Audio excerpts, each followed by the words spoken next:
অন্তর্বর্তী সরকারের সময়সীমার মধ্যেই ঢাকা সেন্ট্রাল ইউনিভার্সিটি আইন 2025-এর অনুমোদন দেওয়ার পাশাপাশি চূড়ান্ত অধ্যাদেশ জারি করতে বুধবার দুপুর থেকে টেকনিক্যাল, তাঁতিবাজার, মহাখালী ও সায়েন্স ল্যাব অবরোধ করে 7 কলেজের শিক্ষার্থীরা।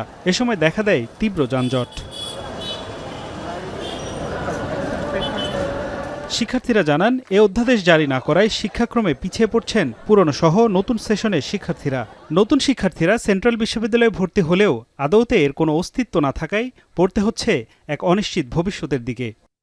আমরা চাই 7 কলেজে কর্মী সাপ্লাইয়ের বদলে পড়ালেখা সাপ্লাই হোক, এডুকেশন সাপ্লাই হোক। যাদের আসলে স্বার্থে আঘাত লাগছে তারা আসলে এই ইস্যুটাকে বিশ্ববিদ্যালয় হতে দিতে চাচ্ছে না। আমাদের এখনই ডেট জানিয়ে দেওয়া হোক যে আমাদের কবে পর্যন্ত অধ্যাদেশটা ক্যাবিনেটে উঠবে।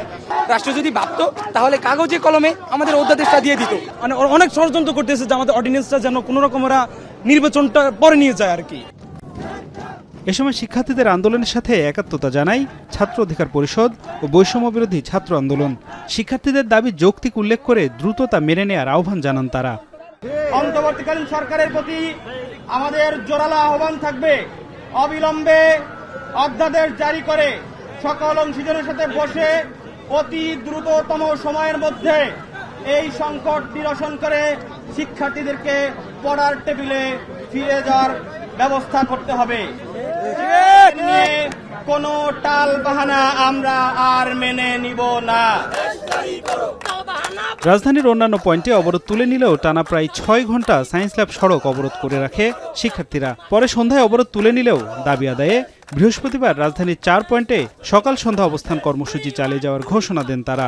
এই ব্লকেট কর্মসূচি অনির্দিষ্টকালের জন্য চলমান থাকবে। জারি ধারাবাহিকতায় আমরা আগামীকাল 15 জানুয়ারি 2026 খ্রিস্টাব্দ রোজ বৃহস্পতিবার আবারও আমরা 3টি স্পটে আমরা আমাদের ব্লকেট কর্মসূচি চলমান রাখবো। তবে শিক্ষার্থীদের এই আন্দোলন ও শহরের গুরুত্বপূর্ণ সড়ক বন্ধ থাকার ফলে ভোগান্তিতে পড়েন হাজারো মানুষ। আফজাল হোসেন, এখন, ঢাকা।